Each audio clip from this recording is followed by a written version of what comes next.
right, everyone, welcome back. We are in Chapter 1, Social Influence, looking at obedience, situational explanations.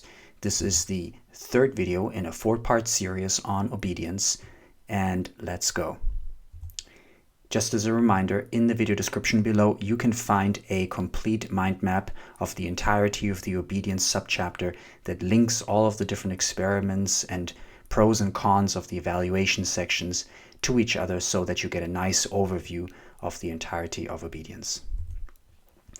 Let's look at two types of explanations that try to explain why people can or usually are so obedient.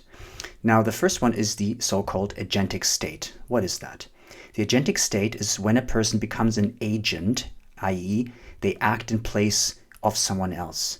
So that is when you give up your own responsibility and you act based on the commands and orders you get from somebody else, and you also do not take responsibility for your actions, right? So in this little diagram, we can see a spectrum that ranges from the agentic state to the autonomous state. This is where we usually are. We make decisions for our own lives. Like this person says here, I make my own decisions, exclamation mark. This is where we usually are. But when we are in the presence of somebody in authority, we can very easily shift to the agentic state. This is what we call the agentic shift. It's that shift from the autonomous state to the agentic state, where we might say things like, he told me to do it, so it's not my fault. I was just acting upon the based on the commands of somebody else. An example of that are the participants in the Milgram experiments, where the experimenter explicitly said, I'm responsible. And at that point, the participants of the Milgram experiment had a much easier time giving higher and higher shocks, stronger and stronger shocks to the learner. We've got to talk about one more thing, which are binding factors. Now, as you recall, in the original Milgram experiments, people were kind of stressed by what they were doing, right? They were still following through to 450 volts, but they did not really feel comfortable doing so. And that's what we call moral strain, okay?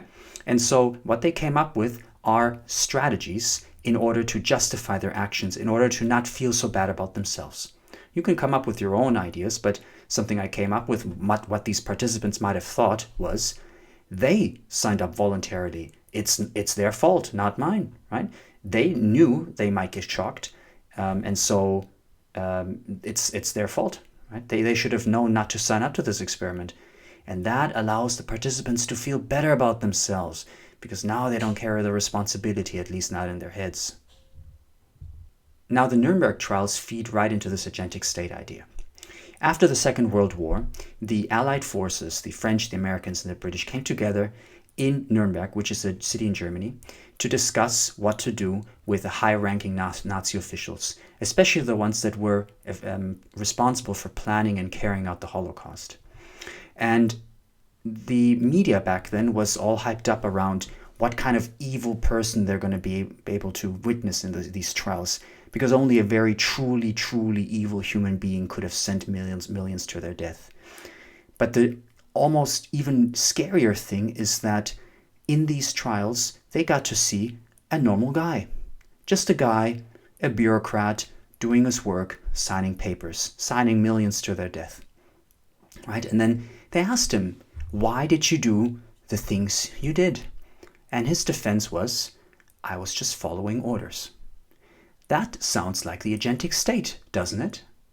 Just following orders? Let's go back. He gave up his autonomous state. He gave up thinking for himself, took orders from the top and said, he told me to do it, so it's not my fault. I was just executing. I didn't have the idea for this evil plan. I was just doing my part. And they probably said something like, if I hadn't done it, somebody else would have done it, or I would have been punished and sent to death myself, which is probably true.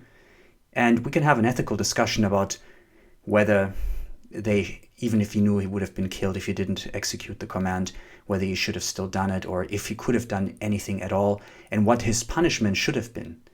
Point being that all accused were found guilty and either imprisoned or executed afterwards, right? So the question then here, the really ethical and historical question that we can pose here is, how can we prevent soldiers in the future, in future wars, from committing such horrible crimes as they were committed in World War II? Let's look at some support for the agentic state. Firstly, we can look directly at Milgram's research, where the experimenter explicitly said that he is responsible for anything that happens to the learner, right? That already is a great incentive for the participant to give up their autonomous state and to switch, to shift into the agentic state, right? So that is a great evidence or experimental data to feed this agentic state or to support it. Now, there is another fantastic research study that we should look at, which is by Rank and Jacobson from 1977. What they did was they asked 18 nurses to talk to their doctor, who was obviously a Confederate, and the doctor told the nurses to give an excessive drug dose to a patient, and the nurses knew very well that this drug dose would be fatal or at least very dangerous to the participant. And the thing is that only 2 out of the 18 nurses, or you could say the other way around, 16 out of the 18 nurses refused, right? So they did not slip into the agentic state. They were able to keep their autonomous state, even though there was an individual with authority giving them a direct order. They were able to resist. So the conclusion here is that actually the agentic state can only account for some situations, not for all. And so the agentic state has its flaws. It's not the silver bullet that explains all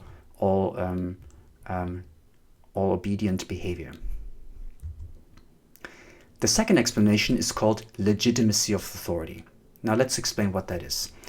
Basically, we all agree within society that certain individuals hold certain powers.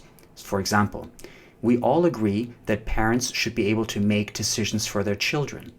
We all agree that firemen should be allowed to knock down your door when there's a fire, and that teachers can assign homework to students. Right? So there are individuals within our society that have these particular roles to play, and we give them the power. And when they execute their power, when they use their power, that is fine. Now, let's look at some cultural differences for legitimacy of authority. The original Milgram study was also conducted in Germany and Australia, and you can see that a very different percentage of participants went all the way up to 450 volts. Now, the original study that was done in the United States had 65% of participants going up to 450 volts. In Germany, it was more, 85%, and in Australia, it was less, way less actually, at 16%. So the takeaway from this is that cultures differ in how much they accept authority. And coming from Germany myself, I know, or I can empathize with this number. Germans are very rule aware, and therefore I totally understand. I would have expected a higher number than the original study to emerge, simply because the Germans are very rule aware.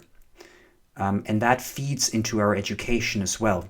So this idea of following rules, because it's embedded from early on, plays out then in all facets of life, in all situations.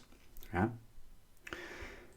So the thing with legitimacy of authority, just like the agentic state, it does not a good job explaining everything, okay?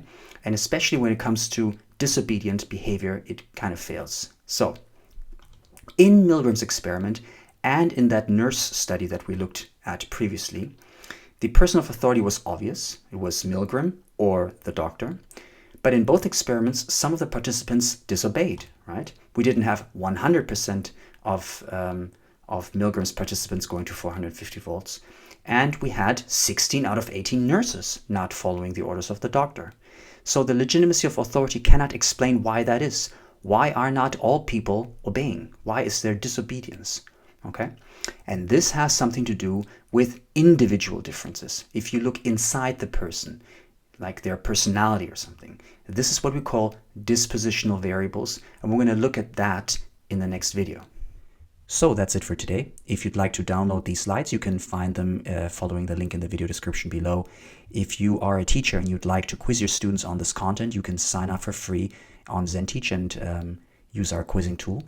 Consider donating, following us on Twitter and YouTube, and definitely subscribe to get all the latest YouTube videos.